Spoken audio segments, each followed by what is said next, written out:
So many people misunderstand the music of Franz Schubert. I once had a conservatory professor who told me you have to be at least 50 years old before you can really play his music. Now, I understand where he's coming from. There's life experience in Schubert's music. There's depth to his music. But there's a real problem with that viewpoint, because that sort of attitude, more often than not, leads to a specific type of playing. Slower, heavy, more onerous. And ironically, that really seems to completely miss the point of what Schubert was doing. And just to point out the obvious, Schubert died at the age of 31, so there's got to be more to it than late life wisdom. So this is the core problem with the way people approach Schubert's music. They feel like the top is a simple melody, but there's something deep inside of the music. So what they do is dig down deep to find something. And what happens is, in their efforts to do that, they slow things down. They make everything more lugubrious. But Schubert's music doesn't work that way. Yes, it has great depth, but that doesn't mean you have to dig down, slow things down in an effort to make everything profound. If anything, that's the danger right there. In an effort to make him sound deep, you completely lose the meaning. I mean, even great composers sometimes struggle to describe what Schubert was doing. Composers like Liszt would say something to the effect of, his music was extremely poetic. It's not that that's not true, but that's not how the music works. It doesn't tell you what to do with it, how to play it, or even how to listen to it. So it might help to compare Schubert to someone like Beethoven. With Beethoven, he's building big structures that have a formal logic to them, structures that have motivic development, harmonic development. But Schubert's music works differently. Although Schubert does do the things Beethoven does, he does have motivic development, he does care about the form. To me, the driving factor behind a lot of Schubert's music is the melody. Schubert's melodies are unforgettable. But here's the mistake people make. They think the melodies, which are so deceptively simple, means that there must be something deeper going on inside. And that causes them to do a whole lot of things which to me destroy the performance. So think about Schubert's songs, where obviously the melody is a super important part of what he's doing. Brahms said something to the effect that there's nothing you can't learn from each one of Schubert's songs. I forget the exact quote, but I think that's key. Listening to his songs will inform how you approach all of his music. Those melodies are not just pretty melodies. It's not just about how beautiful they sound. It's about the craft behind them. The melodies are the thread that binds the whole piece of music together. When you're listening to Schubert, if you stop following the melody, you'll lose the thread. If you're a performer, if you try to go beyond the melody or go deeper behind the melody and don't take the melody as the driving force, which it so often is, then you're going to lose the plot, and so will your audience. If you don't know what's going on, the audience certainly won't. And so this is where the idea of you have to be at least 50 to understand Schubert goes all haywire and messes everything up, because in thinking that there must be something more profound here, you tend to lose the line, and the line is key. People who tend to overlook the melody as the primary force driving Schubert's music, they tend to interrupt it, they tend to weigh it down, they tend to overshape it, and they destroy the natural flow of Schubert's music when they do that.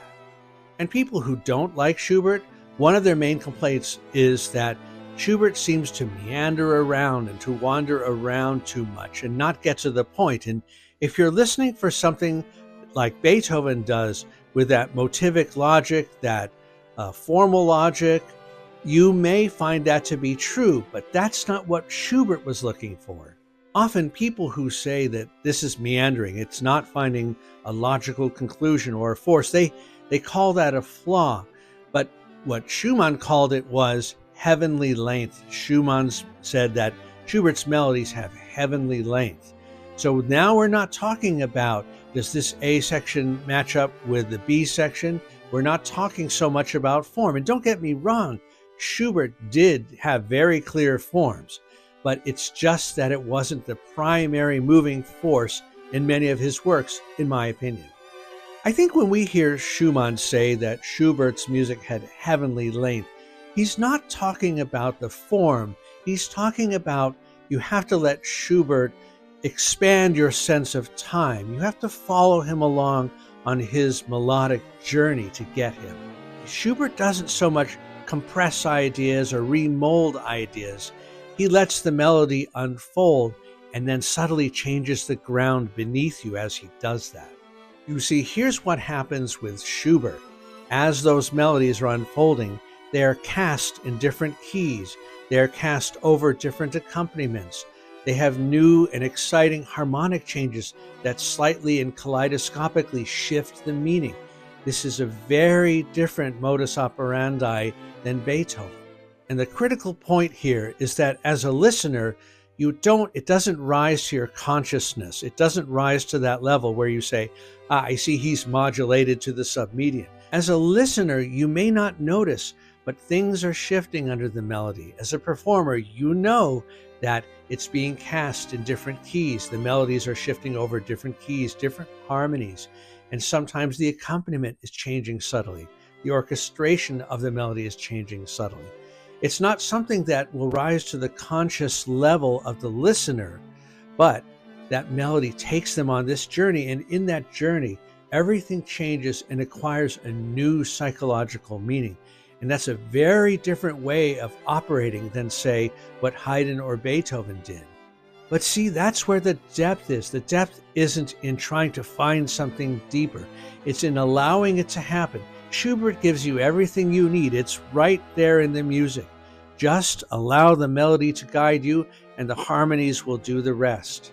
Or we could compare Schubert to Chopin. To me, with Chopin, often the emotional meaning is clear right away. Now, of course, you can listen to Chopin many, many times and get more out of it each time.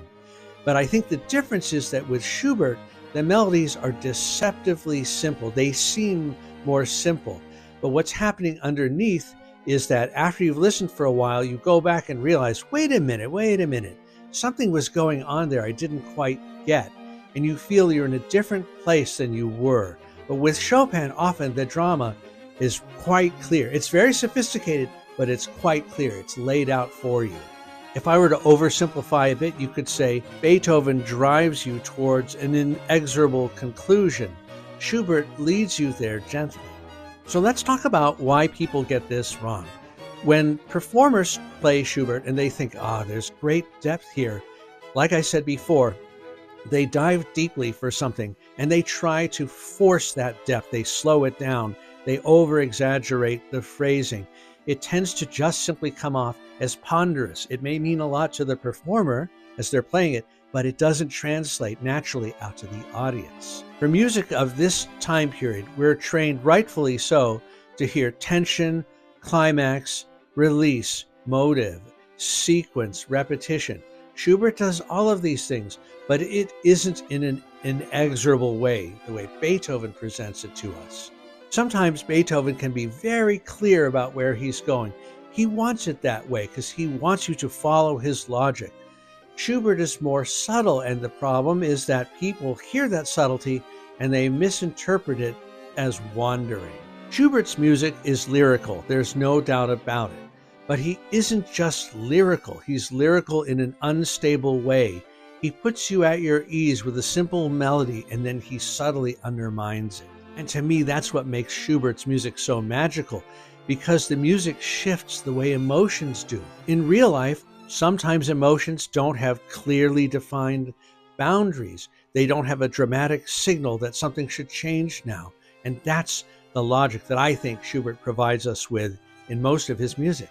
So the way I teach Schubert, the way I perform Schubert, is to, yes, understand all the mechanics of it, understand the form, the accompanimental figures, the texture, the melodies, the motives, and all of that. Then trust the line, let the melody flow, get out of the way. And no, you don't have to be over 50 for it all to work. Thank you so much for watching. Please let me know what you think in the comments. Don't forget to like and subscribe, become a member of the channel. I'll see you in the next one. Bye-bye.